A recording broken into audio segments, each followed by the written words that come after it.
Hello my dear students, most welcome in Shravan Kumar classes. आज मैं आप लोगों के लिए लेकर आया हूँ द एड्रेस चैप्टर को, जो 11th क्लास इंग्लिश स्नैपशॉट का दूसरा लेसन है। काफ़ी इंटरेस्टिंग स्टोरी है इसकी। आइए चलिए देखते हैं कि इस स्टोरी में हमें क्या क्या देखने को मिलता है। और इस चैप्टर का नाम जैसे कि आप देख सकते हो द एड्रेस है। निश्चित तौर पे तो एड्रेस से रिलेटेड ही इसमें कहानी दी गई है, जिसमें एक लड़की है और उसके जितने भी बिलोंगिंग्स है उसको वो पाने के लिए प्रयासरत है, जिसे उसकी माँ ने अपने फ्रेंड को दे दिया है। आगे क्या होता है इस स्टोरी में, इस चीज़ को हम लोग समझने का प्रयास करेंगे। चलो आगे बढ़ते हैं, इस स्टोरी को देखते हैं। सबसे पहले अबाउट द ऑथर, राइटर के बारे में जानते हैं, जो कि मार्गो मिंको जो है इस चैप्टर की राइटर हैं। Actually she was born in 31 March 1920 in Netherlands and her pen name was Marga Minko. Occupation, you already know that she was journalist and writer, and language was Dutch. So this is a short description about the writer जो मार्गा मिंको हैं। उन्होंने इस chapter को ही लिखा है और इस चैप्टर को उन्होंने बड़े ही अच्छे ढंग से लिखा है और ऐतिहासिक घटना से भी रिलेटेड है, ये मानवीय मूल्यों से भी संबंधित है, ये साइकोलॉजिकल इफेक्ट से भी संबंधित है। आइए इस चैप्टर को देखते हैं।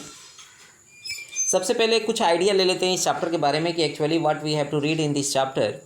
It is a story of a girl whose mother Mrs S, यानी एक लड़की है जिसकी माँ, जिनका नाम मिसेज एस यहाँ पर रखा गया है, गेव देयर बिलोंगिंग्स, वो अपने जितने भी सामान है, to a lady called Mrs Darling during the world war second, यानी जो द्वितीय विश्व युद्ध हुआ था उसमें उन्होंने अपना पूरा जो बिलोंगिंग्स थे, मतलब सामान था, उसको दे दिया था मिसेज डॉर्लिंग को।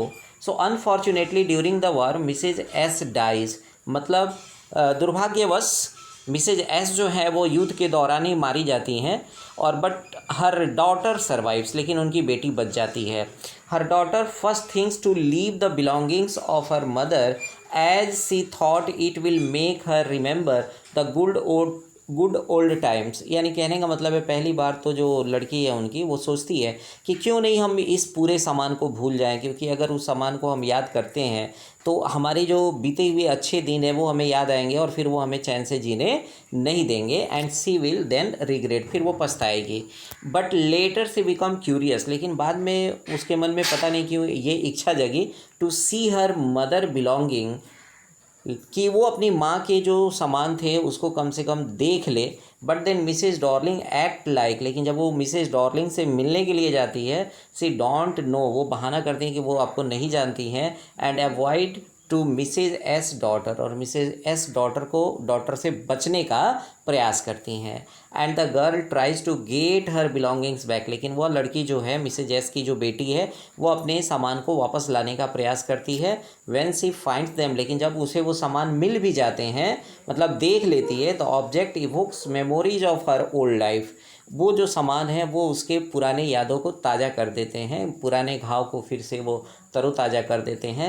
And then she decide to leave them all behind and resolves to move, इसीलिए वो चाहती है कि अब वो पूरे सामान को वहीं पर छोड़ देती है और वहाँ से क्या हो जाती है, वो चली जाती है। तो एक होता है ना कि जो नहीं है उसके लिए प्रयास करना और जब आ जाए तो फिर उसको छोड़ देना। इसी कहानी में मानवीय मूल्यों को दिखाया गया है, क्योंकि उन वस्तुओं को देखते ही उसको अपनी माँ और जो पुराने दिन है उसकी याद आने लगती है।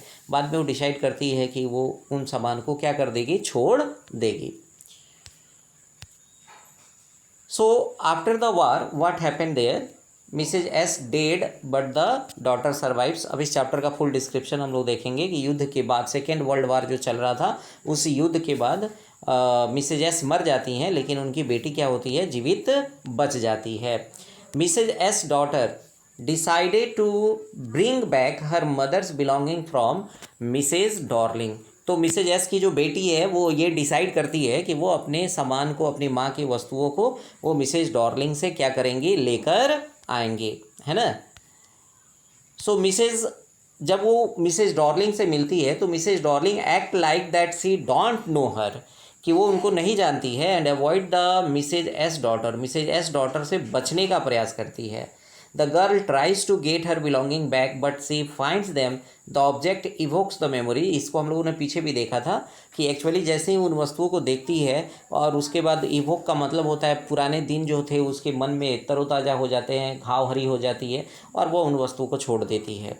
ठीक है, तो कैसे पहली मुलाकात होती है उसको हम लोग देखेंगे कि, और वो तो चली ही जाती है। फर्स्ट मीटिंग जो मिसेज डॉर्लिंग के साथ हुआ, मिसेज एस की बेटी का, वो देखेंगे कि क्या हुआ था। So in the beginning of the story, इस स्टोरी की शुरुआत में ही it is narrated how the protagonist was given a cold reception when she went her native place after the war in search of her mother's belonging। यानी इस कहानी की शुरुआत में ये दिखाया गया है कि कैसे मिसेज डॉर्लिंग जो है वो बड़ी ही मतलब आराम से ये बात बताती हैं कि मैं आपको नहीं जानती हूँ। एक कोल्ड जो होता है ना, कोई उत्सुकता नहीं थी कि ये मेरे फ्रेंड की बेटी है तो इसका स्वागत हम अच्छे से करें, इसके सामान को दे दें। एक्चुअली मिसेज हॉर्लिंग के मन में आ गया था कि मिसेज एस तो मर गई हैं, तो क्यों नहीं बहाना करके हम इनके सभी सामान को क्या कर ले, रख ले, इसलिए उसका स्वागत जो है वो अच्छे से नहीं करती हैं। House number 46 in Markovnikov street a women open the door. एक औरत ने, जैसे ही वो जा करके दरवाज़ा खटखटाती हैं मिसेज एस की बेटी, एक औरत जो है वो दरवाज़ा को खोलती है। ऑन बीइंग इंट्रोड्यूस्ड, और परिचय देने के बाद, the women kept staring at her in silence. वह औरत यानी मिसेज डॉर्लिंग जो है वह उसको शांति से घूरते रहती हैं। There was no shine of recognition of her face. उनके चेहरे पर कोई भी ऐसा भाव नहीं था जो ये दिखा सके कि वह उसको पहचान रही हैं। The women was wearing her mother's green knitted cardigan. जबकि वो जो मिसेज डॉर्लिंग थी उसकी माँ की बुनी हुई जो हरे रंग की कार्डिगन थी उसे ही पहनी हुई थी। The narrator could understand that she had made no mistake. यानी नरेटर जो ये कहानी की मतलब कि लिखने वाली हैं, उनको मालूम है कि वो कोई गलती नहीं की है, वो सही जगह पर पहुंची हैं। She asked the woman whether she knew her mother. उसने यानी मिसेज एस की बेटी ने पूछा कि क्या वो उसकी माँ को जानती हैं।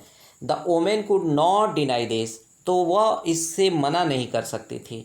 The narrator wanted to talk to her for some time. कुछ समय तक बात की, but the women cautiously close the door. लेकिन उस औरत ने यानी मिसेज डॉर्लिंग ने क्या कर दिया, दरवाज़ा बंद कर दिया।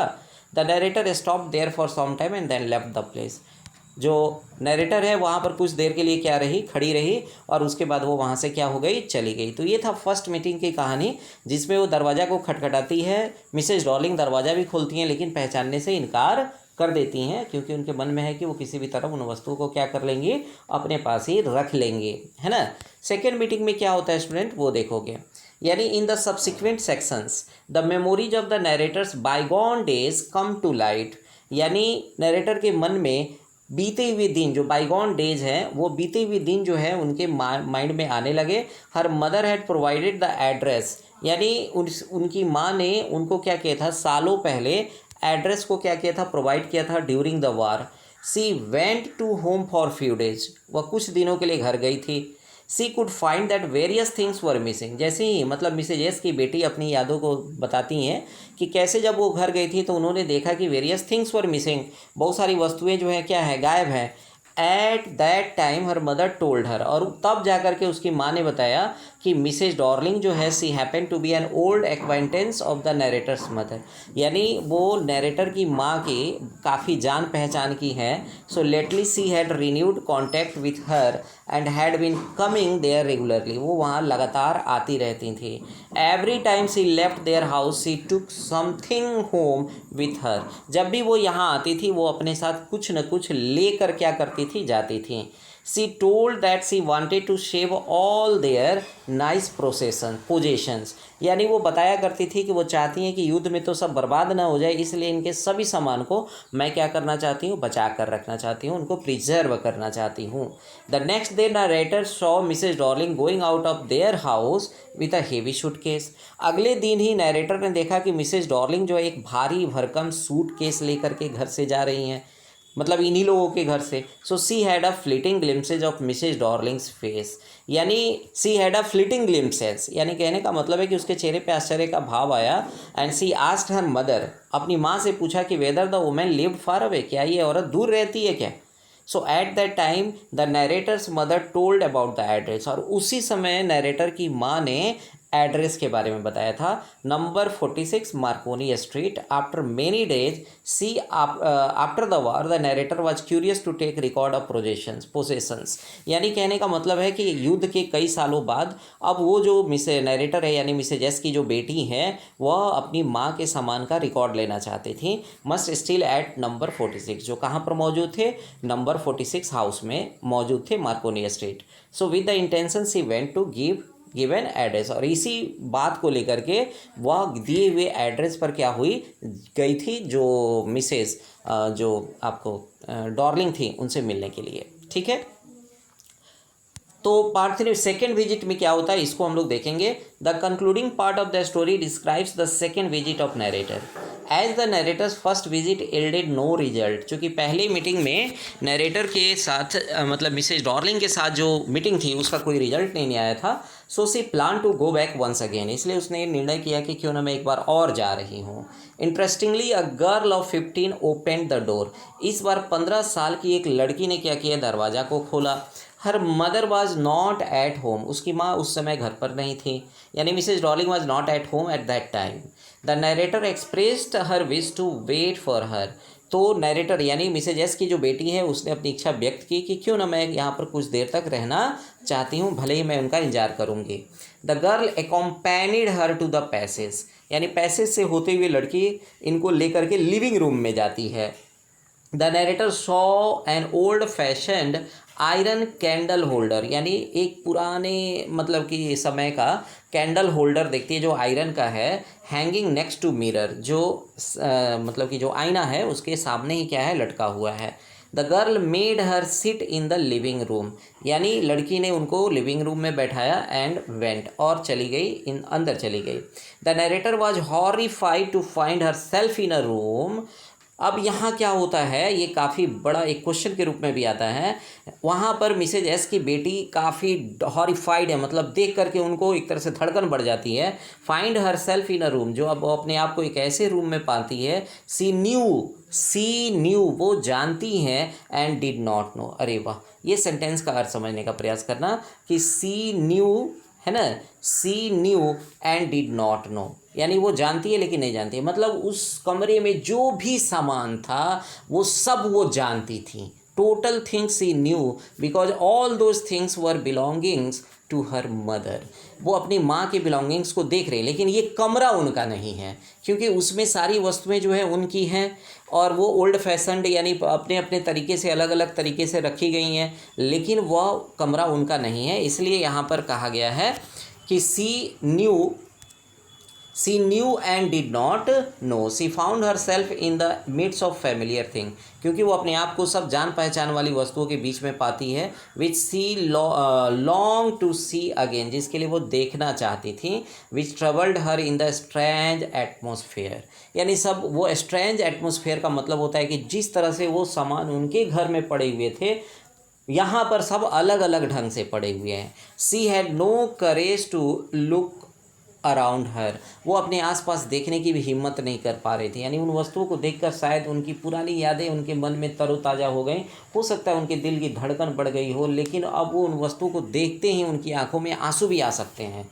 But she no longer had desire to possess them, लेकिन पता नहीं क्यों उनके मन में इतना बदलाव आता है कि वो चाहते हैं कि नहीं, अब ये सब सामान हमारे लिए नहीं है, हमारे काम के नहीं है, क्योंकि इनकी यादें जो हैं हमें जीवित नहीं रखेंगी। सो सी गॉट अप, वो खड़ी हो जाती हैं, and walk to the door, और दरवाजे से बाहर निकल के कमरा छोड़ देती हैं। She resolved to forget address and moved on, इसीलिए वह उस एड्रेस को भूल जाना ही पसंद करती है। तो इसमें आप देख सकते हो कैसे सेकेंड जो मीटिंग है, सेकेंड मीटिंग में वो अपनी वस्तुओं को देखती भी हैं, लेकिन उन वस्तुओं को देखने के बाद वह एक अतीत की यादों में खो जाती हैं, और वो चाहती हैं कि मतलब कि ये जो वस्तुओं की यादें हैं ये हमें जीने नहीं देंगी, इनकी यादें जो है हम चैन से नहीं रह सकते हैं, इसलिए वो उस एड्रेस को भूल जाती हैं और बाहर निकल जाती हैं। तो कुछ इसके इंपॉर्टेंट क्वेश्चंस है स्टूडेंट्स, इसको आप देखो, जो कि पहला ही सेंटेंस है, आई was in a room I new, मतलब मैं एक ऐसे कमरे में थी जिसे मैं जानती थी, मतलब उसमें जितनी भी वस्तुएं थीं उन सबको वो जानती थी, लेकिन वो कमरा उनका नहीं था इसलिए उसको नहीं जानती थी। That's why this sentence has been given there कि I was in a room I knew and did not know. Why does the narrator say that Shivaji in a room which she knew and yet she did not know. So actually all those things have been given there. You can also take the screenshot of these question answers. Okay, next question को देखते हैं. So why does narrator come back without claiming her belongings, यानी वो क्यों बिना वस्तुओं को छोड़ करके वो क्या हो गई, वो चली गई. तो actually all those things have been given. Why did narrator resolve to forget the address number 46 Marconi street, यानी नरेटर जो है वो क्यों ये चाहती है कि वो अब वो जो एड्रेस है नंबर 46 मार्कोनी स्ट्रीट उसको भूल जाना ही उनके लिए क्या है, बेहतर है ना. तो इसलिए यहाँ पर ये कुछ क्वेश्चंस हैं जिनको आप अच्छे ढंग से देखो और मुझे आशा है कि आप इसे ज़रूर अच्छे ढंग से समझ. लॉन्ग आंसर्स भी हैं. Have you come back said the woman, I thought that no one had come back, does this statement give some clue about the story, if yes what is that. यानी कहने का मतलब है कि इस story में जो दिया गया है, रिजल्ट जो दिया गया है, युद्ध के बाद जो घटना घटती है जिसमें सभी सामान जो है वो मिसेज डॉर्लिंग के पास होते हैं, मिसेज एस डाई मतलब मर जाती हैं. तो जब उनकी बेटी मिलने के लिए जाती है तो वो औरत मतलब जो सेकेंड मीटिंग है, सेकेंड मीटिंग में वो ये सेंटेंस बोलती है कि हैव यू कम बैक, फिर से तुम वापस आ गई, सेड द ओमैन, है ना. So actually these all things are there that you have to learn. Okay, so I hope that you have understood this chapter very well, and in the next video I will tell you about the next chapter, but till then watch my video carefully, क्योंकि मुझे लगता है कि आप video को carefully नहीं देखते हैं. अगर आप केयरफुली देखेंगे तो हर वर्ड को समझ सकते हैं. और साथ में अगर आपको ये वीडियो पसंद आता है तो आप इसे शेयर, लाइक और सब्सक्राइब, मेरे चैनल को सब्सक्राइब जरूर करें ताकि मेरे वीडियो सबसे पहले आप तक पहुंच सके. Okay, thank you very much. Okay students, enjoy the day.